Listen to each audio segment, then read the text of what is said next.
By the late 13th century, Anatolia was a land of turmoil, a fragmented and unstable battleground where the remnants of old empires clashed with rising powers. Once the stronghold of the Byzantine Empire, this vast region had become a shattered mosaic of competing forces, ravaged by centuries of invasions and political strife.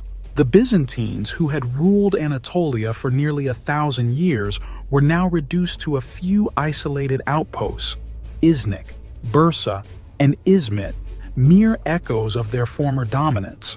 To the east, the Mongol Empire's conquests had devastated the Anatolian Seljuk Sultanate, leaving behind a weakened and divided political structure. The once mighty Seljuks, who had held Anatolia since the Battle of Manzikert in 1071, were now little more than vassals of the Mongols, their authority confined to Konya and a few scattered strongholds. Their decline created a power vacuum, one that ambitious warlords and tribal leaders sought to exploit.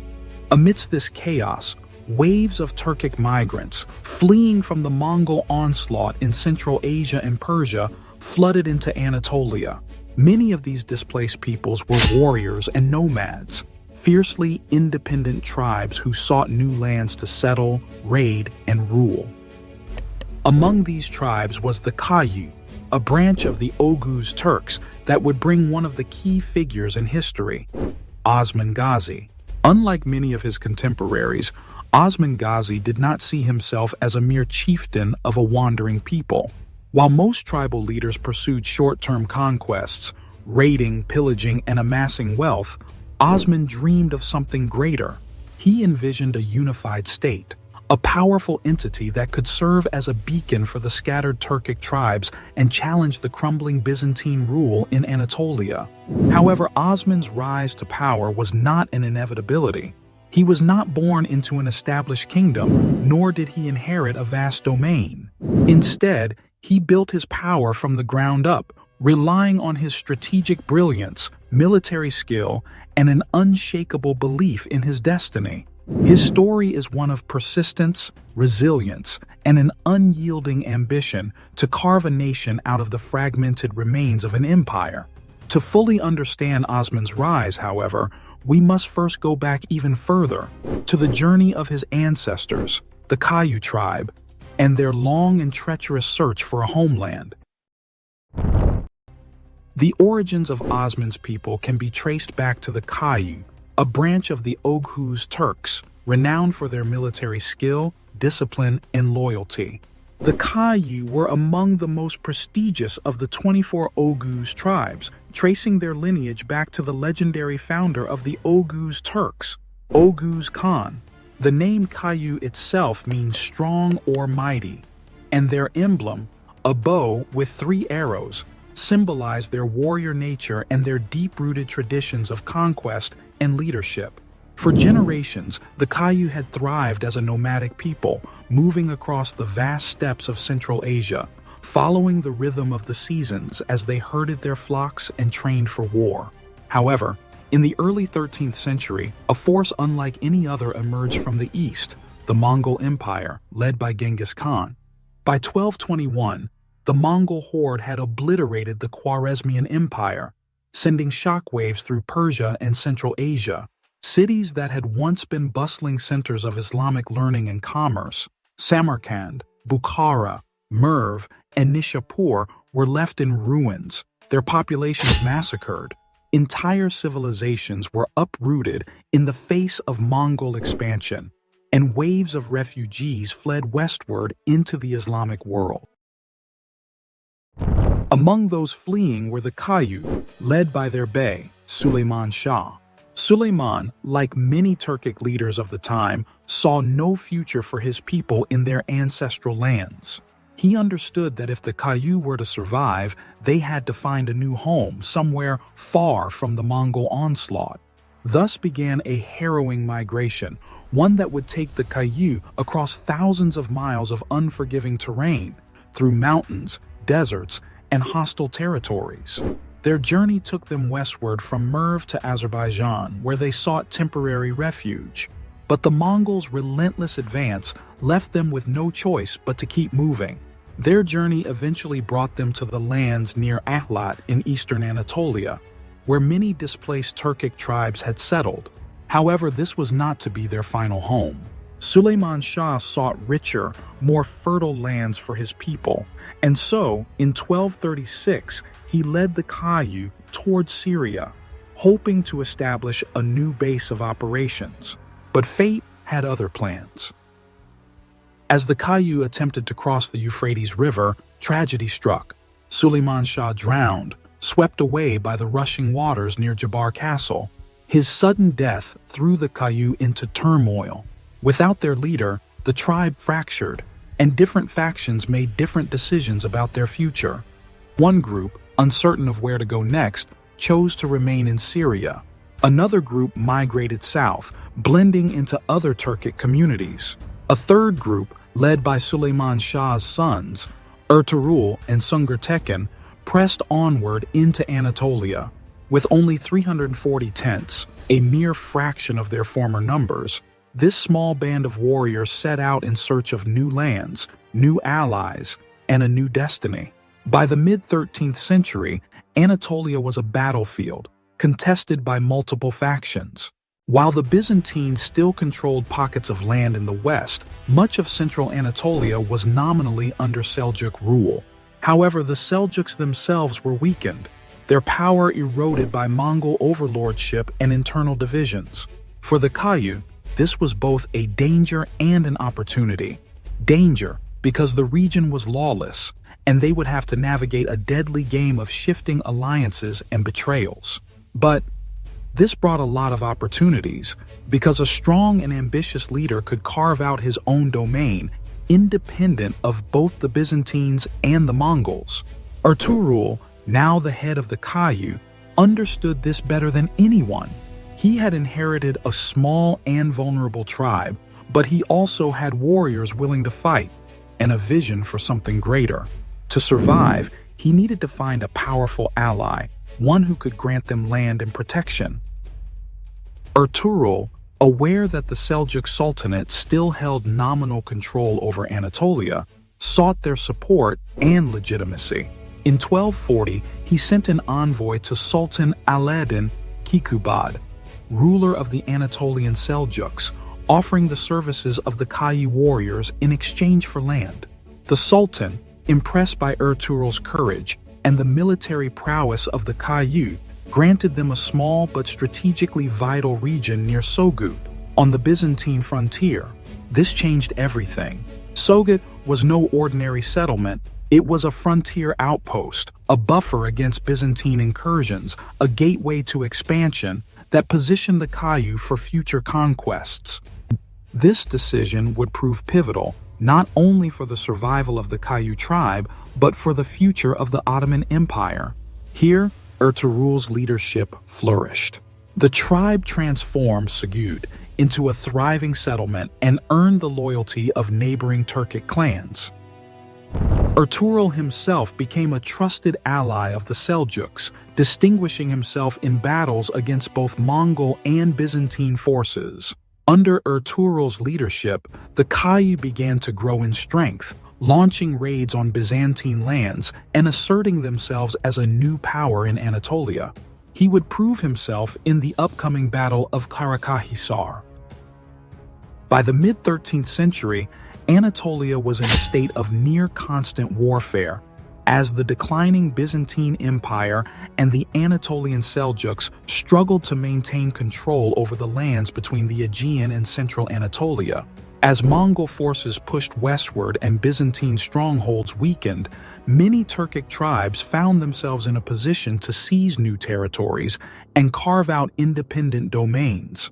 It was in this environment that Ertugrul Gazi, the leader of the Kayi tribe, established himself as a formidable force. Among the most important battles in Ertugrul's career was the siege of Karacahisar, a strategic Byzantine fortress located in the western Anatolian highlands.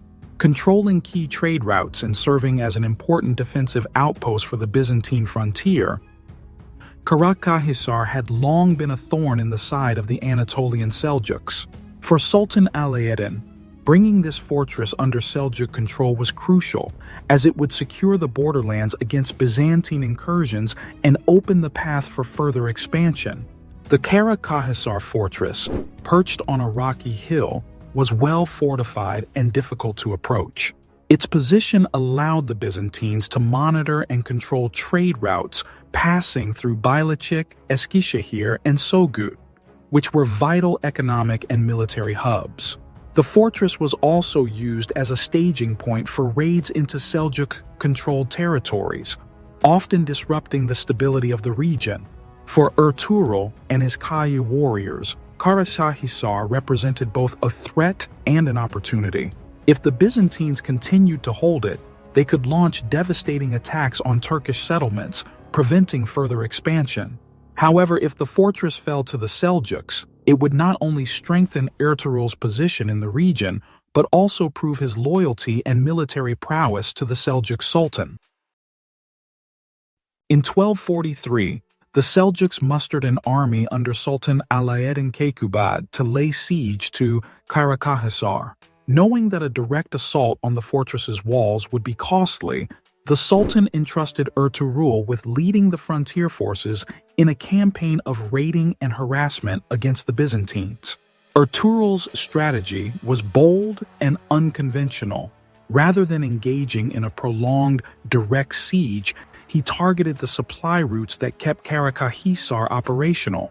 His Alps, expert riders, and skilled ambush fighters launched hit-and-run raids, cutting off reinforcements and supply caravans.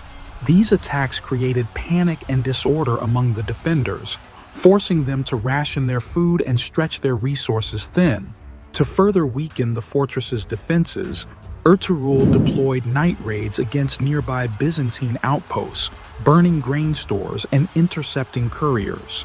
He knew that the key to victory was starvation and exhaustion, forcing the garrison to surrender without engaging in a costly frontal assault.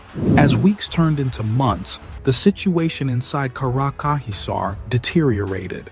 The Byzantines, deprived of reinforcements and supplies, could no longer sustain their defenses. The Seljuk forces, now ready for a final attack, moved their siege engines into position and tightened the blockade. Realizing that defeat was inevitable, the Byzantine commander of the fortress attempted to sue for peace, offering to surrender in exchange for safe passage. However, the Seljuks refused, demanding unconditional surrender. In a desperate last stand, the remaining Byzantine forces attempted a breakout, but they were cut down by the combined Seljuk and Kayi warriors. By the end of the campaign, Karacahisar had fallen, marking a major victory for Ertugrul and the Seljuks. The fortress, once a symbol of Byzantine strength in the region, now belonged to the Turks. Sultan Alaeddin, grateful for Ertugrul's decisive role in the campaign, rewarded him with new lands near Bilecik. More importantly, he granted Ertugrul the title of Chief Raider, officially recognizing him as the Seljuk ruler of the frontier region. This title was a game-changer for Ertugrul and his descendants.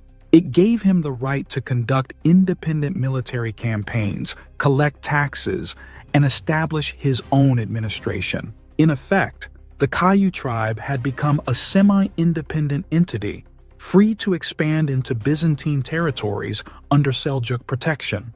With Karacahisar secured, Ertugrul set his sights on new conquests, further expanding his territory and influence. As Ertugrul's power and influence expanded, his youngest son, Osman, was growing up in the rugged frontier lands of Sogut. From an early age, Osman was immersed in the world of war and governance, witnessing firsthand the struggles and triumphs of his father's campaigns. But Osman's education was not solely in the art of war. His father recognized the importance of wisdom and spirituality, ensuring that Osman was also trained in the teachings of Islam, governance, and leadership. Among the most influential figures in Osman's youth was Sheikh Edebali, a prominent Sufi scholar and spiritual leader in Anatolia. A pivotal moment in Osman's formative years occurred when he was sent to the Seljuk court in Konya, the capital of the Anatolian Seljuks. It was here that he encountered one of the most revered scholars of the Islamic world, Mevlana Jalaluddin Rumi. According to tradition, Osman met Mevlana Rumi on the palace steps, where the great mystic observed the young bey with keen interest. Mevlana, known for his deep insight into human nature, saw in Osman a leader destined for greatness. Struck by Osman's humility and intelligence, Mevlana Rumi took him under his wing, teaching him about the importance of justice, faith, and wisdom in leadership. He emphasized that a ruler must not only be a warrior, but also a protector of the weak, a just administrator, and a servant of the people. It is said that Mevlana Rumi blessed Osman, prophesying that his lineage would one day inherit the Islamic Sultanate and establish a great empire. This moment, deeply etched in Osman's mind, imbued him with a sense of divine purpose, the belief that his struggles and conquests would serve a higher calling.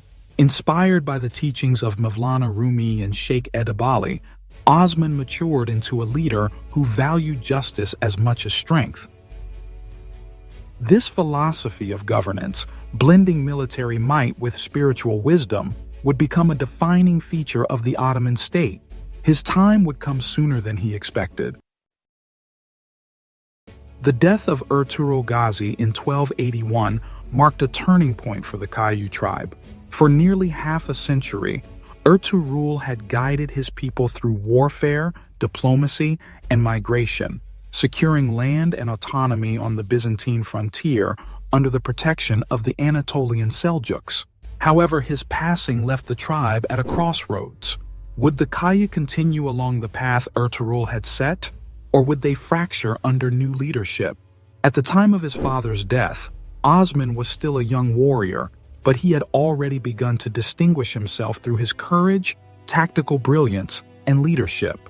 However, his ascension to power was not without controversy. Although Osman was Ertugrul's youngest son, he was chosen as his successor. This decision, however, was not unanimously accepted within the Kayi tribe. Traditional Turkic customs dictated that leadership should pass to the eldest or most experienced son, leading to tension among rival factions within the tribe. Some Kayi chieftains favored Osman's older brother, Gündüz Bey, believing he had more experience in governance. Others supported Sungur Tekin, who had lived at the Seljuk court and had close ties to the ruling sultans. Yet Osman's charisma, ambition, and military success had already won him the loyalty of many Kayi warriors, particularly the younger generation eager to expand their territory. He embodied the spirit of the frontier, where courage, not birthright, determined leadership. In a decisive council meeting, Osman's closest advisors, including Sheikh Edebali, Akçakoka, Konaralp, and Turgut Alp, rallied behind him. His natural leadership abilities and grand vision for the Kayi tribe ultimately swayed the decision in his favor. Once Osman was chosen, Gündüz Bey and Sungur Tekin accepted the outcome, avoiding the bitter rivalries that often plague succession in Turkic tribes. In doing so, the Kayi tribe ensured its unity and survival at a crucial moment in its history. Though Osman had secured leadership, he inherited a principality beset by challenges. The political landscape of Anatolia was unstable, and Osman had to navigate a delicate balance of power among his more powerful neighbors. To the west, Byzantine landlords and garrisons still controlled fortified cities such as Bilecik, Inegöl, and Karacahisar. These towns, remnants of the once mighty Byzantine Empire, had endured despite their empire's decline. To the east, the Anatolian Seljuk Sultanate, once the dominant power in the region, was now a puppet state under Mongol rule. The Seljuks had lost much of their authority, and their power was waning. To the north and south, various Turkic beyliks, including the Germianids, Karamanids, and Karisi, were vying for influence, each seeking to expand their territories. Osman's principality in Sogut was small and relatively isolated, but its position along the Byzantine border provided him with a unique advantage: the opportunity for expansion. Osman was a true frontier warrior, molded by the turbulent environment of Anatolia. The lands of Bithynia, where he now ruled, were ripe for conquest. Unlike other Turkish rulers, who focused on securing alliances and defending existing territories, Osman saw endless opportunity in the chaos. While other beyliks turned inward, fighting each other for dominance, Osman focused on expanding westward into Byzantine lands. The Byzantines, weakened by internal struggles and declining military strength, were unable to mount an effective defense against the rising power of the Kayi warriors. Osman embraced the frontier warrior ethos, the idea that Ghazis were destined to fight for Islam against the infidels. Inspired by his spiritual mentor, Sheikh Edebali, Osman framed his conquests as a sacred duty, rallying his people under the banner of Islam and Turkish unity. With the Byzantines weakened and the Seljuks declining, Osman realized that he had been given a rare opportunity, the chance to carve out a new, independent state from the ashes of old empires. Determined to seize the moment, Osman wasted no time in preparing for war. He gathered his most trusted warriors, including Turgut Alp, Konaralp, and Akçakaka, and set his sights on the Byzantine strongholds that surrounded Sogut. The first test of his leadership would come soon enough. As Osman's power grew, the Byzantine landlords saw him as a growing threat. Among them was Nikola, the powerful ruler of Inagol, who would become Osman's first great rival.